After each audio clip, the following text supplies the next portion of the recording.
My name is Gloria, and in the shark-infested waters of Manhattan's real estate, I am the apex predator. As the CEO of Sterling Knight, I control a portfolio worth billions, yet I walk through the world like a ghost.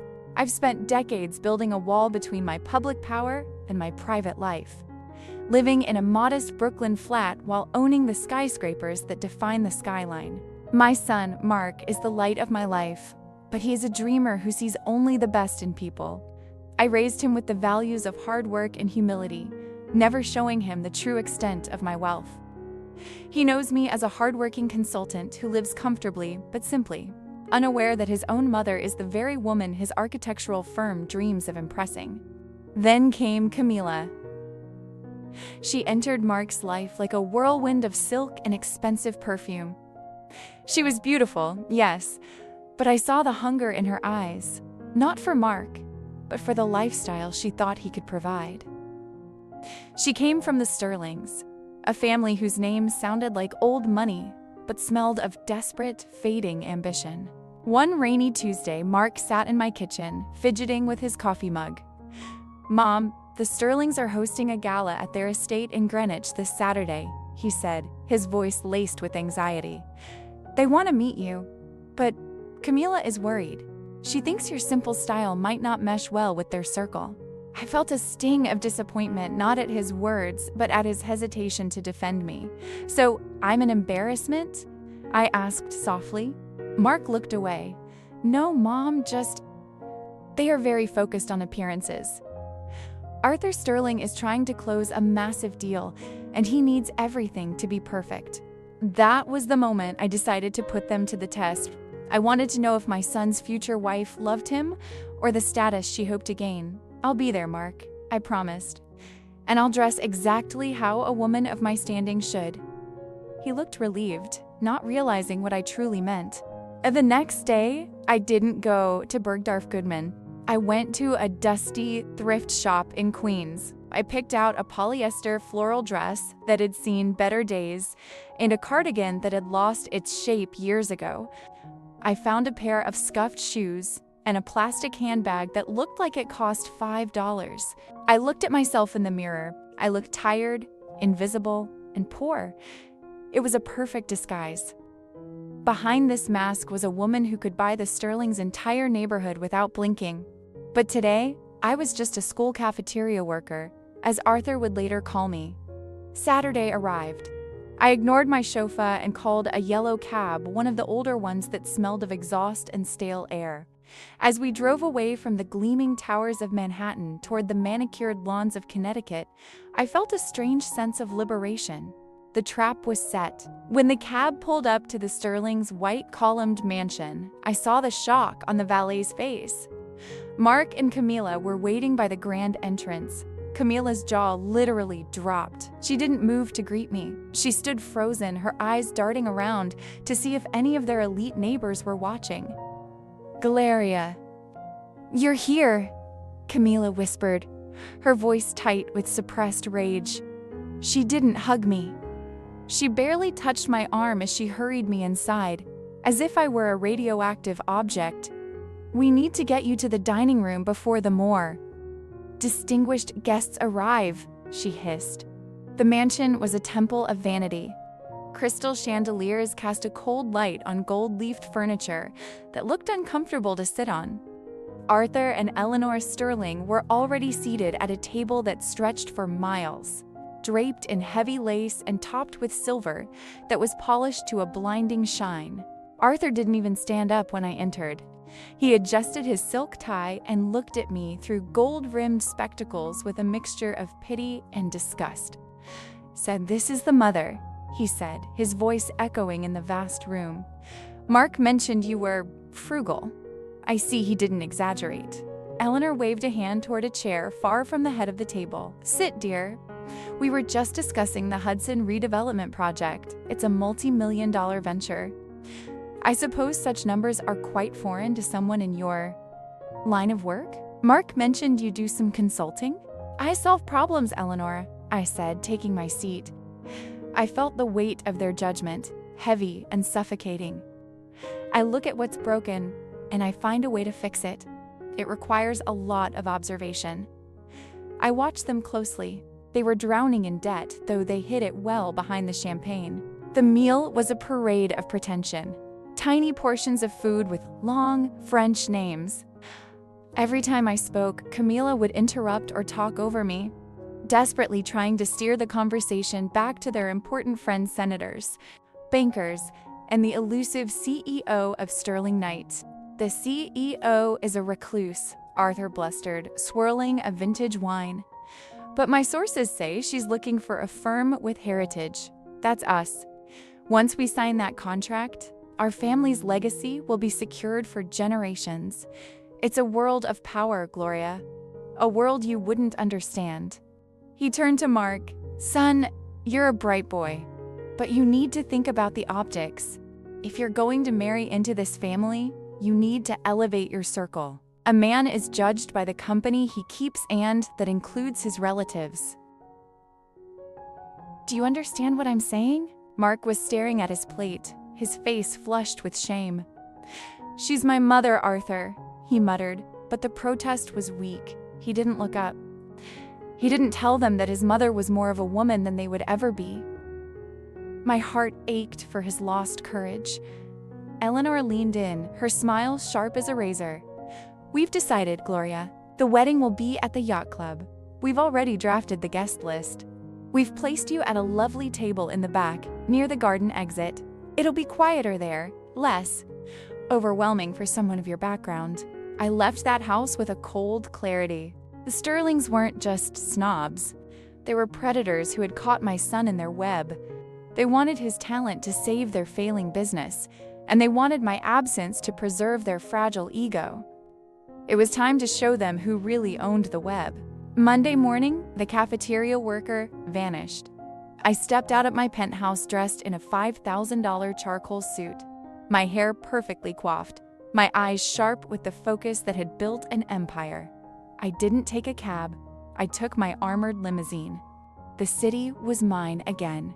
When I arrived at the office, the air changed. Good morning, Miss Sterling Knight, my staff chorused. I walked into the boardroom and looked at the Hudson Project bids.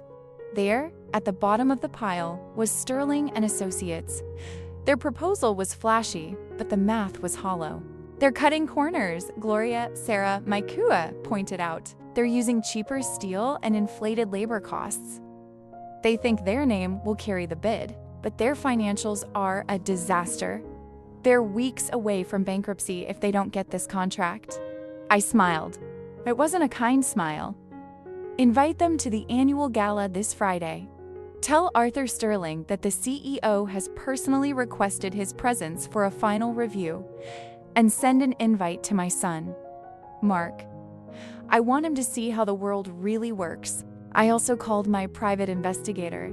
I wanted every detail of Arthur's heritage. Within hours, I had it. Offshore accounts, unpaid taxes, and a trail of lied-to investors. The Sterlings weren't old money. They were a circus act, and the tent was about to burn down. Wednesday, Camila called me on my private, simple phone. Gloria, listen. Mark said you're coming to the gala. Please, wear something black and stay in the shadows. We're so close to the deal. Don't ruin this for us. We'll pay for your taxi home. Just don't stay long. I'll be there, Camila, I said, looking at the diamond necklace resting on my desk, a piece worth more than her parents' mansion. I promise I won't stay in the shadows for long. I think it's time everyone saw the truth, don't you? I spent the afternoon with Mark. We went to a small park. He tried to apologize for the dinner. They're just stressed, Mom. They didn't mean it. Camila really loves me. She's just ambitious. I looked at him with pity. Ambition without integrity is just greed. Mark, I said, just remember one thing. A house built on a lie cannot stand the wind. This Friday, I want you to look closely at the people you're calling your family. Look at their eyes, not their clothes. Tell me then if you still want to build your life with them. The night of the gala arrived. The Plaza Hotel was glowing, hosting New York's elite. I arrived early, using the private executive entrance where my stylists were already waiting.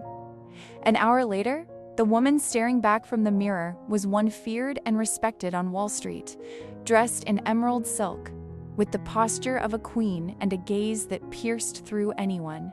But the show required a second act. Over my gown, I put on that same old beige thrift store coat, donned the cheap glasses, and tied a simple scarf around my head. I looked like a random passerby who had wandered in to get warm. In this disguise, I walked into the main lobby just as the Sterling family was entering with my son. Camila looked magnificent in a dress I knew was bought on credit. But as soon as she spotted me in the crowd, her face twisted with rage.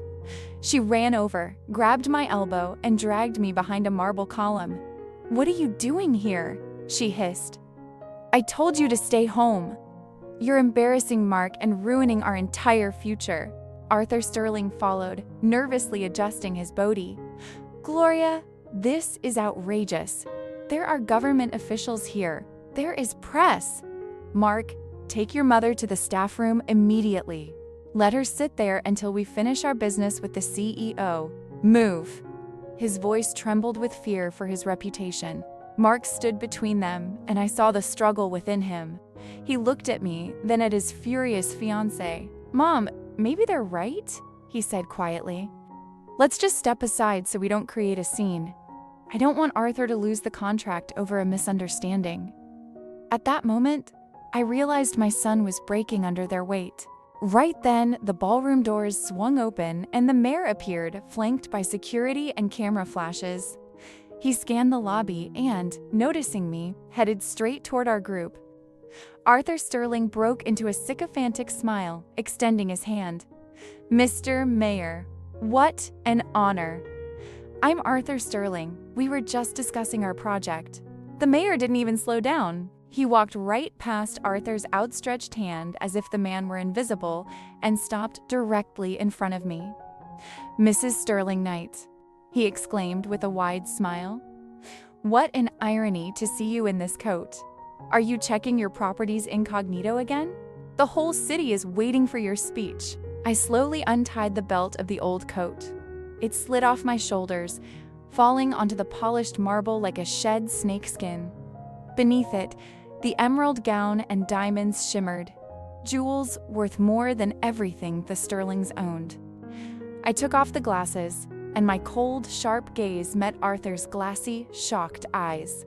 An absolute silence fell over the room. Camila backed away, covering her mouth with her hand. Her perfect makeup now looked like a cheap mask against the backdrop of the sudden truth. Arthur stood with his hand still extended, which was now trembling violently. He tried to speak, but only an incoherent gasp came out. "Forgive me, Mr. Mayor," I said calmly. "I was delayed due to some staffing issues. Arthur, Eleanor, I believe you wanted to escort me to the side hall? Or perhaps we should continue our conversation about social status right here, in front of the cameras?" I saw Camila nearly lose consciousness from the shock. I gestured for them to follow me into a private VIP lounge. The mayor tactfully stepped away, knowing a serious business talk was about to begin. We entered a room with oak panels. I sat in the armchair at the head of the table, the very seat the Sterlings believed was theirs by birthright. They stood before the table like guilty schoolchildren. "Sarah, bring me the Hudson Project files," I commanded my assistant as she entered. When the folder was placed before me, I slowly flipped through it. "Arthur, your bid was weak, but I wanted to give a chance to the firm of my future relative. However, over the past week, I've learned much more about you than this file contains." I tossed photos of their unpaid bills and tax fraud reports onto the table. "You're bankrupt, Arthur. You hoped my company's money would plug your holes while you hid me in the kitchen, ashamed of my poor appearance. You were selling me a lie wrapped in expensive packaging. You didn't want a family. You wanted a lifeline." Eleanor tried to speak, her voice rising to a screech. "Gloria, dear, this is just a silly mistake. We've always valued Mark. We will become one family. We'll fix everything." I looked at her with icy calm. "You didn't value Mark. You valued the chance to use his talent to save your sinking assets and your fake social standing." I looked at Camila. She was crying, but there was no remorse in her tears. only the fear of losing access to the wealth she had just glimpsed. And you, Camila, you said you loved my son. But you were ready to erase his mother from his life for the approval of a few snobs. You don't love him. You only love your reflection. Your bid is rejected, I stated firmly. Furthermore, I will personally ensure that no bank in this state grants you a loan. You built your life on pretense and the humiliation of others. Today, that house has collapsed. You have 1 hour to leave this event before I call security to escort you out. Arthur and Eleanor walked out of the room, stumbling as if they had been struck. There was an emptiness in their eyes. They knew that tomorrow their mansion would be up for auction, and their names would be struck from every guest list. Camila lingered, looking at Mark with hope. Mark, tell her. We love each other. Mark, who had been silent this whole time, finally raised his head. There was no more doubt in his eyes. Do you know what's the saddest part, Camila? He said quietly. My mother pretended to be poor to see your heart. And you pretended to be loving so you wouldn't have to see her. She was more honest with you than you were with me. He walked over to her and slowly removed the ring from her hand, the one he had bought with his hard-earned savings. This ring was a symbol of a future that doesn't exist. Goodbye. Camila ran out of the lounge, sobbing with helpless rage. We were left alone. The room smelled of expensive wood and a profound, heavy silence. I went over to my son and placed my hand on his shoulder. Forgive me, Mark. This was a cruel lesson. He hugged me, and I felt him trembling. No, Mom, thank you. You didn't just save the company. You saved me from a life in a golden cage with people who have nothing inside. I finally see the truth. A year has passed. Life in New York moves fast, and the Sterling scandal has long been forgotten by everyone except themselves. They moved to a small town in another state where no one knows them. I heard Arthur works as a simple clerk, and Eleanor is trying to sell the last of her jewelry to pay off their mounting debts. Mark changed the most. He quit the large firm and opened his own small architectural studio in Brooklyn right below my old office. He no longer builds palaces for vain millionaires. His passion is affordable housing and community centers. He works 12 hours a day, and his hands are always covered in chalk and dust. He is happy, truly happy, and he is no longer ashamed of simplicity. Recently, he met a Gala doctor from a regular city hospital. When she came over for dinner, she didn't even ask who I was. We spent the evening discussing Brooklyn's history and baking pies. In her eyes, I saw what Camila never had: sincerity. I still run Sterling Knight, but my approach to business has changed. Now, we invest not in those with a famous name, but in those with integrity and talent. I've created a foundation to support young entrepreneurs from poor families. I often attend their lectures in my old cardigan to remind them, clothes do not make the person. My test became the most important lesson for me as well. I realized that for a long time, I had been hiding behind my millions, afraid to show the world my vulnerability. Now, I know true strength is not in the numbers in a bank account, but in the ability to remain human when all the external shine is stripped away. Every evening when I return to my modest Brooklyn home, I never moved into the penthouse, I feel peace. My old Volvo is still running, and it reminds me of the day I decided to risk everything for the truth. It was the best investment of my life. My soul is finally at rest in the place I call home. Mark and I often walk along the waterfront, looking at the lights of Manhattan. He often jokes, "Mom, are you the CEO today or just Gloria?" And I answer him with a smile, "I am always Gloria." It's just that sometimes Gloria has a very large office and a vote that makes the world go round. The story isn't about revenge. It's about the importance of tearing off masks in time. Hypocrisy is a virus that eats away at souls, and the only way to be cured of it is to face the bitter, naked reality. The Sterlings lost their money, but they gained a chance to finally become real people for once. I sit on my balcony, writing these lines, hearing the city hum below. The world is full of people trying to seem better, richer, and more important than they are. But I know for sure, when the lights go out and the mansion doors close, the only thing that matters is who is holding your hand and if they believe in you. My story is finished. I am Gloria, a woman who found wealth in simplicity and strength and truth. And if you ever see a modest woman in a faded dress on the streets of New York, don't be in a hurry to look away. Perhaps she is the one deciding what the tomorrow of this great city will look like.